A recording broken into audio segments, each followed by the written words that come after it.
Mis hermanos, como todos saben, estamos predicando el Evangelio de Marcos desde el principio de año. Estamos en el capítulo 12 exactamente. Y hoy vamos a ver el pasaje comprendido entre los versículos 18 al 27. Dice así la palabra de Dios, va a aparecer aquí en la pantalla.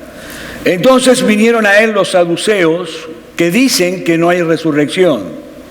Y le preguntaron diciendo: Maestro, Moisés nos escribió que si el hermano de alguno muere y dejare esposa, pero no dejare hijos, que su hermano se case con ella y levante descendencia a su hermano. Hubo 7 hermanos. El primero tomó esposa y murió sin dejar descendencia, y el segundo se casó con ella y murió y tampoco dejó descendencia, y el tercero de la misma manera. Y así los 7, y no dejaron descendencia. Y después de todos murió también la mujer. En la resurrección, pues, cuando resuciten, ¿de cuál de ellos será mujer, ya que los 7 la tuvieron por mujer? Entonces, respondiendo Jesús, le dijo: ¿no erráis por esto? Porque ignoráis las Escrituras y el poder de Dios. Porque cuando resuciten de los muertos no se casarán ni se darán en casamiento, sino que serán como los ángeles que están en los cielos. Pero respecto a que los muertos resucitan, ¿no habéis leído en el libro de Moisés cómo Dios le habló en la zarza diciendo: yo soy el Dios de Abraham, el Dios de Isaac y el Dios de Jacob? Dios no es Dios de muertos, sino es Dios de vivos. Así que vosotros mucho erráis. Es palabra de Dios. Mis hermanos, ya todos sabemos, los que siguen habitualmente esta serie de sermones, que nosotros nos encontramos ya en la semana final, en los últimos días del ministerio terrenal de nuestro Señor Jesucristo. Más precisamente, estamos en el día martes, el día de las preguntas difíciles, de las preguntas capciosas, de las preguntas complicadas, ya que los líderes religiosos de Israel habían determinado acabar con Jesús como diera lugar. Así que se le acercaban, lo hemos visto en estos domingos, uno tras otro, grupos y grupos de líderes religiosos de Israel, tratando de incriminarlo con sus propias palabras. ¿Recuerdan? Primero llegaron los miembros del Sanedrín, cuestionando la autoridad de Jesús, hace 2 o 3 domingos atrás, pero ya vimos que salieron muy mal parados. La semana pasada vimos que vinieron los fariseos y los herodianos para cuestionarlo acerca de un tema muy candente, muy peligroso de esa época, que era el pago de los impuestos al Imperio Romano. Pero tampoco pudieron lograr su cometido. Una breve respuesta de Jesús fue suficiente para eliminar a sus adversarios. ¿Recuerdan? Jesús le dijo: dad al César lo que es de César y dad a Dios lo que es de Dios. Pero esta gente, hermanos, no se cansa. No se cansan, insisten. Estos hombres no soportaban la idea de que la popularidad de Jesús pareciera ya estar encima de la de ellos. Ellos eran los líderes religiosos y políticos de la nación. Ellos eran los hombres de mayor influencia. Ellos eran los que tenían una mejor preparación bíblica y teológica. Por lo tanto, habría que terminar con todo eso. Si ellos querían preservar su prestigio, preservar su posición de privilegio, no tenían otra alternativa más que acabar con Jesús, o por lo menos tratar de disminuir su popularidad, como lo intentan los saduceos en el pasaje que yo les acabo de leer. Y lo quieren hacer a través de una historia absolutamente absurda, ilógica, totalmente increíble, cuestionándolo sobre el tema de la resurrección y de ese paso dejarlo en ridículo delante de toda la gente. Veamos en primer lugar entonces en nuestro mensaje de hoy quiénes eran los adversarios de Jesús en este caso. Versículo 18 otra vez. Entonces vinieron a él los saduceos. ¿Quiénes eran los saduceos? Bueno, era una pequeña secta elitista, conformada mayormente por sacerdotes, por comerciantes prósperos económicamente hablando y aristócratas de Israel. Y aunque eran pocos en número, no eran muchos, eran pocos, tenían una gran influencia política, social y religiosa dentro de la nación. Ellos estaban al tope de los topes de la pirámide social en la vida de Israel. Y por supuesto, al igual que los herodianos, los saduceos apoyaban firmemente al Imperio Romano. ¿Por qué? Porque durante la dominación extranjera, durante la dominación del Imperio Romano, ellos se habían hecho ricos. Habían obtenido grandes beneficios económicos, así que apoyaban al Imperio Romano. Ahora, un aspecto particular de esta secta es que ellos basaban toda su teología únicamente en los primeros 5 libros de la Biblia. Los libros que fueron escritos por Moisés, y rechazaban todo el resto del Antiguo Testamento. No existía para ellos, solo los primeros 5 libros. Eran expertos en lo que se conoce como el Pentateuco. Es decir, Génesis, Éxodo, Levítico, Números y Deuteronomio. Punto. Se acabó la Biblia para esta gente. Eran teólogos liberales, eran los racionalistas de ese tiempo. Decían creer en Dios, sí, pero al mismo tiempo no aceptaban nada que fuera sobrenatural. Es decir, no creían en la existencia de ángeles, no creían en la inmortalidad del alma y por supuesto no creían en la resurrección corporal. Es más, el mismo versículo 18 que yo leí hace un momento lo aclara. Dice, vinieron a él los saduceos que dicen que no hay resurrección. No creían en la resurrección. Por eso querían atacar a Jesús en ese tema. Obviamente tampoco tenían ninguna esperanza respecto a la llegada del Mesías prometido por los profetas en el Antiguo Testamento. De paso, los saduceos eran reconocidos por su arrogancia, por la rudeza con la que trataban a sus adversarios. Así que estos hombres se acercan a Jesús tratando de demostrar a través de una historia absolutamente inusual, ilógica, fantasiosa, lo ridículo que es creer de que habrá una resurrección. Ese es el punto. Pero antes de atacar directamente, al igual que hizo el grupo anterior, recuerdan la semana pasada, ellos tratan de enmascarar sus verdaderas intenciones a través de un aparente manto de respeto hacia Jesús y hacia la Biblia. Y esto nos lleva a nuestra segunda escena, que es la emboscada, versículos 18 y 19. Entonces vinieron a él los saduceos que dicen que no hay resurrección y le preguntaron diciendo, Maestro, ¿ven aquí el punto de respeto que ellos quieren mostrar acerca de Jesús? Ellos le están diciendo, Maestro, tú eres un hombre perfecto en Israel, un perfecto maestro de la Biblia para responder esta inquietud que nosotros tenemos. Trataban de aparentar cierto respeto.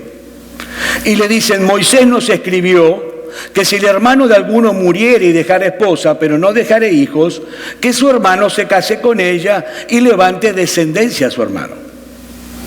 Ahora están citando la Biblia, para no dejar ninguna duda de que ellos son absolutamente bíblicos. ¿Qué están citando ellos aquí? Deuteronomio capítulo 25, versículos 5 y 6, que dice que si un hombre moría y no dejaba descendencia, uno de los hermanos solteros, si es que lo tenía, de ese hombre, se tenía que casar con la viuda, para preservar de esta manera el nombre y la herencia de su hermano. ¿Por qué? Porque si de esa nueva unión de la viuda con el hermano soltero nacía un hijo, ese hijo inmediatamente era un heredero legítimo del que había fallecido. Esto se conocía en la época de Israel como la ley del levirato, que proviene de una palabra latina, levir, que significa cuñado, es decir, es la ley del cuñado. Así que los saduceos vienen con ese trasfondo bíblico de Deuteronomio capítulo 25 y le encuentran a Jesús una historia absolutamente ridícula. e imposible de creer. Versículo 20 al 22. Hubo 7 hermanos, el primero tomó esposa y murió sin dejar descendencia, y el segundo se casó con ella y murió, y tampoco dejó descendencia, y el tercero de la misma manera, y así los 7, y no dejaron descendencia, y después de todo murió también la mujer. En la resurrección, pues, cuando resuciten, ¿de cuál de ellos será ella mujer? Ya que los 7 la tuvieron por mujer.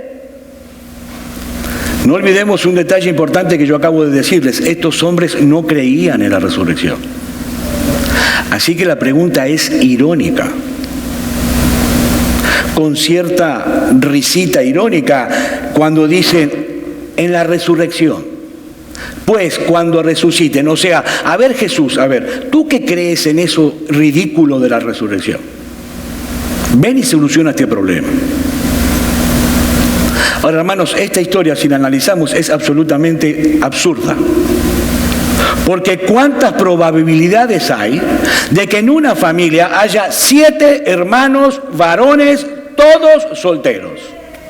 Que se casen todos con la misma mujer y que ninguno de ellos pueda tener con ellas hijos. Aunque supongamos que la mujer sea estéril, no deja de ser extraordinario que todos se murieran antes que ella. De hecho, si seguimos la lógica de la historia, ninguno de estos matrimonios puede haber durado mucho. Porque de lo contrario, hubiera sido muy difícil a esta mujer pudiera casarse con los 7 hermanos. Uno detrás del otro, continuamente.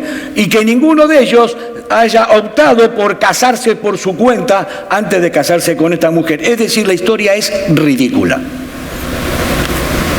Es imposible que suceda. Sin embargo, y para darle un poquito de crédito a los saduceos, por más absurda que la historia pueda ser, ellos plantean aquí un dilema que debemos resolver. Si de verdad habrá una resurrección corporal al final de los tiempos, ¿cuál de los 7 hermanos será el esposo legítimo de esta mujer? En la mente de los saduceos, este dilema solamente nos deja con 2 opciones. O aceptar que en la vida venidera se va a practicar la poligamia, o de otra manera, aceptar de que no habrá resurrección. Ahora, como ellos sabían que Jesús no iba a aceptar la poligamia ni en esta vida, ni en la vida venidera tampoco, parecen haber puesto otra vez a Jesús contra la espada y la pared. Aparentemente en un callejón sin salida. Es una situación sumamente difícil. Porque Jesús no solamente creía en la resurrección de los muertos. Él mismo, en más de una oportunidad durante su ministerio terrenal, Él habló de su resurrección, propia resurrección. ¿Recuerdan? En Marcos capítulo 8, versículo 31, después de la declaración de Pedro, tú eres el Cristo, el Hijo del Dios viviente, Jesús, dice el texto, comenzó a enseñarles que le era necesario al Hijo del Hombre padecer mucho y ser desechado por los ancianos, por los principales sacerdotes y por los escribas, y ser muerto y resucitar después de 3 días. Y luego de esto, repite la misma enseñanza y la misma idea en Marcos capítulo 9, versículo 9, en Marcos capítulo 9, versículo 31, en Marcos capítulo 10, versículo 33 y 34. Una y otra vez la misma enseñanza. Yo voy a resucitar al tercer día. Mis hermanos, es por eso que la resurrección es una doctrina fundamental de la fe cristiana. Como dice el apóstol Pablo en 1 Corintios capítulo 15, versículos 13 y 14, porque si no hay resurrección de muertos, tampoco Cristo resucitó. Y si Cristo no resucitó, vana es entonces nuestra predicación, vana es también vuestra fe. De manera que este ataque de los saduceos, bien premeditado, estaba dirigida contra una de las columnas que sostiene el cristianismo. Si Cristo no resucitó, su muerte en la cruz no tiene ningún sentido. no significó nada. No hay perdón de pecados, no hay redención, no hay esperanza, no hay nada de nada. Disfruta todo lo que puedas hoy y ahora, como puedas, porque la muerte pone punto final a nuestra existencia humana. Y eso es lo que mucha gente cree en el día de hoy, hermanos, ¿o no? La gran mayoría del mundo vive así hoy. Hay un refrán que dice: del polvo venimos y al polvo vamos. Esa es la creencia del mundo. Nada importa, excepto el placer y todas las experiencias que tú puedas acumular en esta vida que es pasajera, porque después de la muerte todo terminó. Y ¿saben qué, mis hermanos? Esa filosofía, esa manera de pensar sería del todo correcta si no hubiera resurrección. Pero ¿saben una cosa? Sí hay resurrección. Sí hay resurrección. Y eso es precisamente lo que el Señor Jesucristo va a pasar ahora a comprobar en este pasaje. Pero antes de comprobar la resurrección de una manera bíblica, y que esos saduceos estaban totalmente equivocados, Cristo quiere hacerles un diagnóstico a estos hombres. Quiere hacerles ver la condición en la que se encuentran. ¿Cuál es el problema de estos hombres? Esto nos lleva a nuestra tercera escena, versículo 24. Entonces, respondiendo Jesús, le dijo: ¿no erráis por esto? ¿Porque ignoráis las Escrituras y el poder de Dios? Es decir, Jesús le está diciendo: ¿saben qué, saduceos? ¿Por qué ustedes están tan extraviados, tan equivocados en su manera de pensar? Porque hay dos cosas que ustedes no logran entender: ni la palabra de Dios, ni el poder de Dios. Esa es la fuente de todos sus errores. Ahora, mis hermanos, estos hombres leían las Escrituras. La leían, conocían perfectamente los 5 libros escritos por Moisés. Ellos escuchaban continuamente las Escrituras en el templo, pero no las entendían de una manera apropiada. Y al no poder entender las Escrituras, tampoco podían entender el poder de Dios, porque es por medio de lo que Dios nos ha revelado de sí mismo en su palabra que nosotros podemos conocer quién es Dios. ¿Cuáles son los atributos de Dios? El carácter de Dios, incluso el hecho de que Él es todopoderoso. De manera que la Biblia testifica e interpreta el poder de Dios. ¿Sí? A través de la palabra de Dios nosotros sabemos que Dios es todopoderoso. No hay límite para Él. Y estos hombres conocían perfectamente el libro del Génesis. ¿Qué dice el libro del Génesis? Que Dios creó todo lo que existe en 6 días, de la nada, con el poder de su palabra. Entonces, si Dios es todopoderoso y tiene capaz de crear a través de su palabra, ¿cómo no va a poder resucitar a un muerto? Ese es el problema que tenían estos hombres. Mis hermanos, si no miramos la vida desde la perspectiva de las Escrituras y del poder de Dios, nosotros vamos a tener una perspectiva muy distorsionada de la realidad. Muy.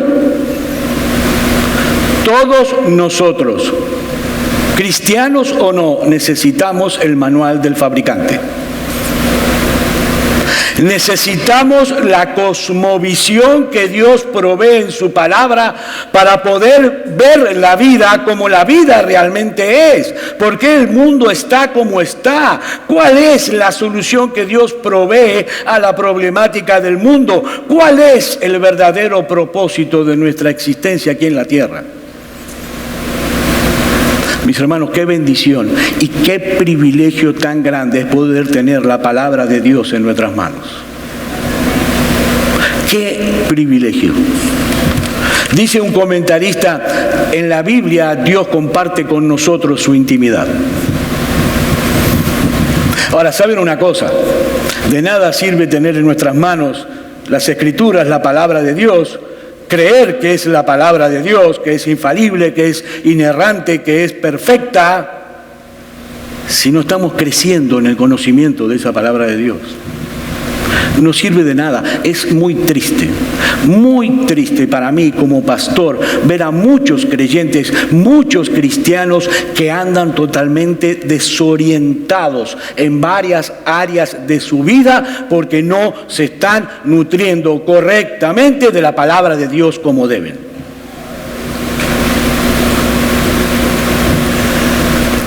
Mi hermano, todos tus problemas parten de tu falta de conocimiento de la palabra de Dios, créeme. No es el destino, ni la mala suerte. Es tu falta de conocimiento de lo que Dios dice en su palabra. Hemos permitido que filosofías humanistas no bíblicas se infiltren en el proceso de pensamiento nuestro, produciendo entonces una visión totalmente distorsionada y antibíblica de la realidad. Una visión distorsionada del matrimonio, una visión distorsionada del rol del hombre y la mujer en el matrimonio, una visión distorsionada de la crianza de los hijos, una visión distorsionada del trabajo, una visión distorsionada del dinero, una visión distorsionada del comercio, una visión distorsionada de todo. Porque escuchamos más lo que dice el noticiero de Univisión 23 que lo que dice Dios en su palabra. Es por eso que Pablo nos advierte a todos en Romanos capítulo 12, versículo 2, no os conforméis a este siglo, sino transformaos por medio de la renovación de vuestro entendimiento, para que comprobéis cuál sea la buena voluntad de Dios, agradable y perfecta. Ese es el diagnóstico de Jesús a estos saduceos, el mismo que hoy tiene muchísima gente, inclusive que viene a la iglesia. Yo cuando escucho, pastor, estoy leyendo un libro interesantísimo de un fulano de tal que dice, tira ese libro y lee la Biblia. Y tu vida va a cambiar, yo te puedo asegurar que tu vida va a cambiar 100%. Porque ese es el manual del fabricante, del creador de absolutamente todo lo que existe, incluso de ti. Nadie te conoce mejor que él. Ahora Jesús te puede dar este diagnóstico para que ellos entiendan por qué están tan equivocados. Pasa a dar sus argumentos. Versículos 25 al 27. Y estos argumentos constan de dos partes. En primer lugar, Jesús hace una explicación respecto a la pregunta que ellos le hicieron de quién iba a ser el marido legítimo de esta mujer. Y en segundo lugar, un texto bíblico que sustenta completamente la existencia de la resurrección. Versículo 25. Porque cuando resuciten de los muertos ni se casarán ni se darán en casamiento, sino que serán como los ángeles que están en el cielo. En otras palabras, lo que Jesús está diciendo en primer lugar, que el dilema planteado aquí por los saduceos era una bola de humo. Era algo sin sentido. ¿Por qué? Porque en la vida venidera, mis hermanos, no existirá el matrimonio como nosotros lo conocemos hoy, aquí y ahora. No va a ser igual la vida que aquí. Y es en ese sentido que Cristo dice que nosotros seremos como los ángeles. No es que nos va a crecer alitas y vamos a estar con un arpa en una nube. No. Lo que Jesús está diciendo es que ya no tendremos más la necesidad de seguir procreando seres humanos a través de la relación del matrimonio. ¿Por qué? Porque así como los ángeles no necesitan procreación porque son un número fijo, los ángeles no aumentan ni disminuyen, siempre son el mismo número. De la misma manera, cuando nosotros estemos en gloria delante de nuestro Señor, tampoco disminuiremos ni aumentaremos en número, seremos siempre el mismo número. De ahí que seamos como los ángeles. A eso se refiere Jesús. Ahora, a mí me llama otra vez la atención, estudiando este pasaje para preparar el sermón, cómo nuestro Señor siempre tiene la respuesta correcta en el momento correcto y de la forma correcta. Es increíble. Nadie lo puede acorralar, nadie lo puede tomar desprevenido, porque ya lo dijimos, Él es el Dios encarnado, Él es la verdad hecho hombre. ¿Y saben qué nos enseña esto en cada sermón que venimos viendo de la respuesta de Jesús? Mis hermanos, que nosotros podemos dejar todas nuestras vidas con toda confianza en las manos de nuestro Salvador. Con toda confianza. Él siempre sabe lo que hay que hacer. Él conoce de antemano toda la respuesta para todos nuestros dilemas. Mi hermano, no importa cuán confusas pueden ser las circunstancias de tu vida en este momento, Él sabe lo que hay que hacer y cómo lo hay que hacer. Nosotros podemos echar todas nuestras cargas sobre Él con absoluta confianza. Pero volvamos a nuestro texto, no nos desviemos mucho. Respondamos la pregunta: ¿cuál es entonces el legítimo marido de esta mujer? Ninguno de los 7. Esa es la respuesta de Jesús: ninguno de los 7, porque en la vida venidera las cosas funcionarán de otro modo. Nos veremos, pero no habrá parentescos. Ya no seremos más marido y mujer, hijo e hija, sobrino, tía, no existe más. Todos seremos hermanos y hermanas. Los que tuvieron una relación aquí matrimonial, en el presente, en la vida venidera, tendrán una relación infinitamente mejor que la que tuvieron, pero no serán cónyuges. Eso no existirá más. Todos seremos hermanos y hermanas. Y los que tuvieron más de un cónyuge por razones de viudez o por razones de un divorcio legítimo bíblico, eso ya no será más ningún inconveniente en el cielo, porque nuestra satisfacción ya no será nuestra relación parental. Nuestra mayor satisfacción será de poder disfrutar todos juntos la bendita presencia de nuestro bendito y glorioso Salvador Jesucristo. Eso será lo más grande en el cielo.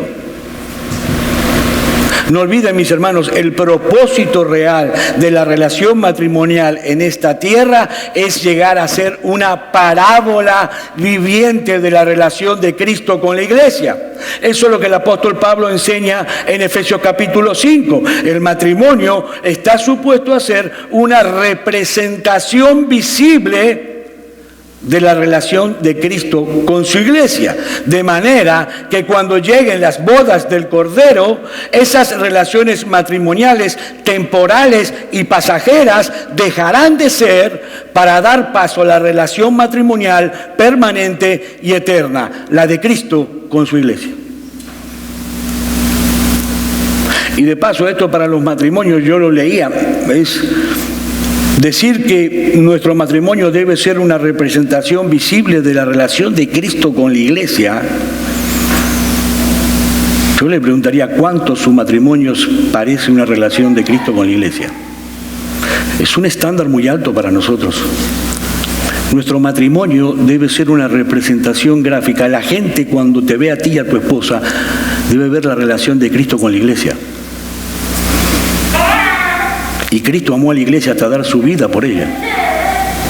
Y su vida en una cruz.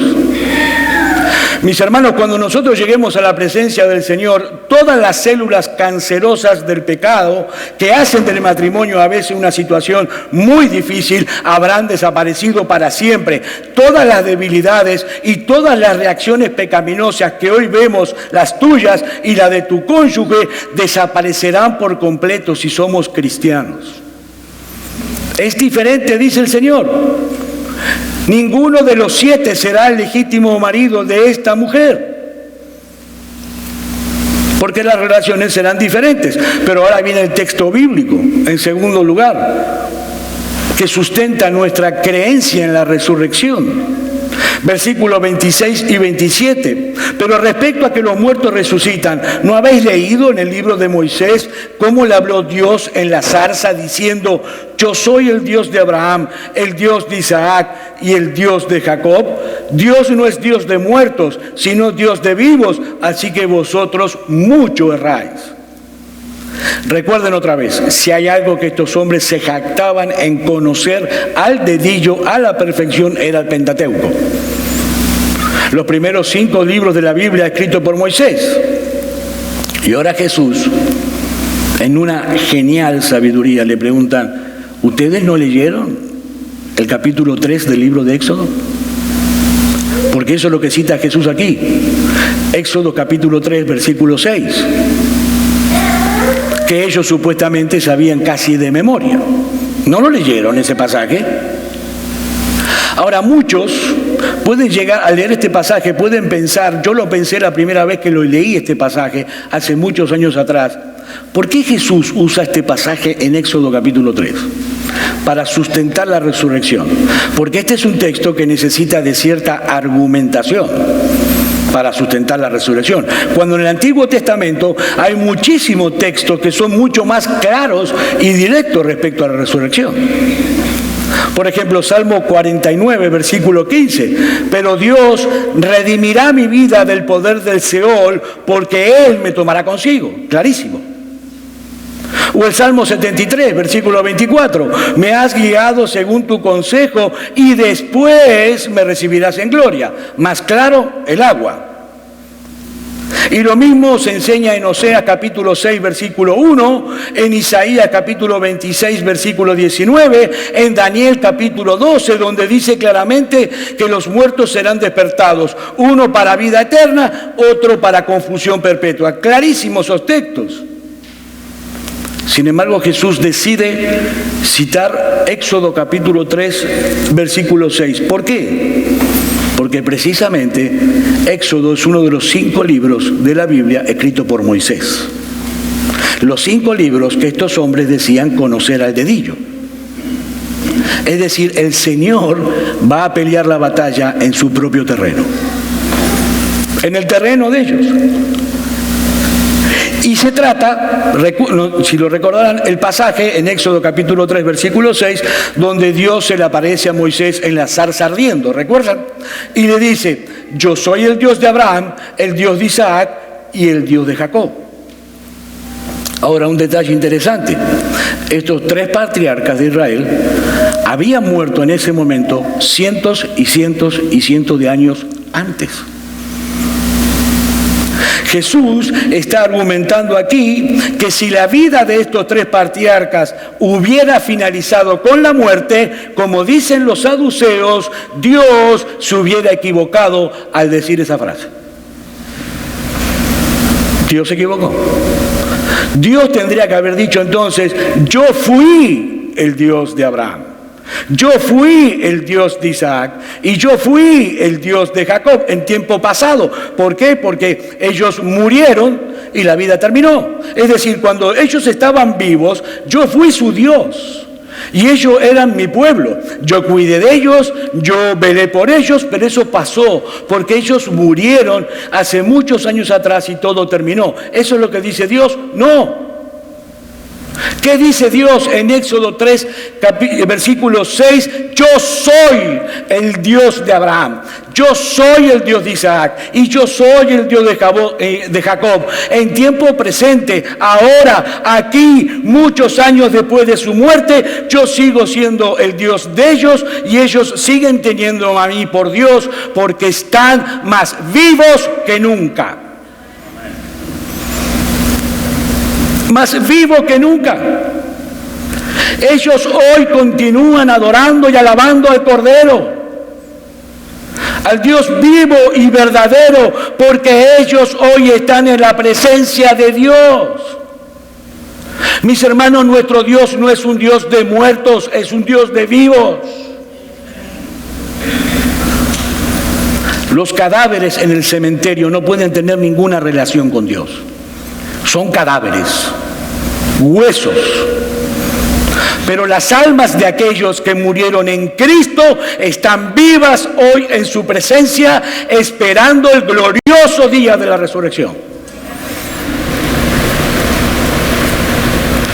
Y mientras escribía esto, recordaba a muchos de nuestros seres queridos, de ustedes, míos, especialmente a mi suegro y a mi hija, que murió hace 1 año y medio. Sí sentimos tristeza, claro que sentimos tristeza. La pérdida da tristeza. El no tenerlo da tristeza, pero mis hermanos, esa tristeza no debe ser ilimitada, ni debe compugir nuestro corazón, porque algún día nos encontraremos de nuevo. Algún día los veremos otra vez. Así que una vez más, la sabiduría del Señor Jesucristo ha prevalecido por encima de sus adversarios. En el pasaje paralelo, en el Evangelio de Mateo, dice que cuando las personas escucharon a Jesús, se admiraban de su doctrina. Y en el pasaje paralelo, en el Evangelio de Lucas, dice que aún los escribas, enemigos de Jesús, tuvieron que reconocer que él había respondido bien. Pero en nuestro texto, en Marcos deja caer el telón abruptamente con la frase: así que vosotros mucho erráis. Punto, terminó la historia.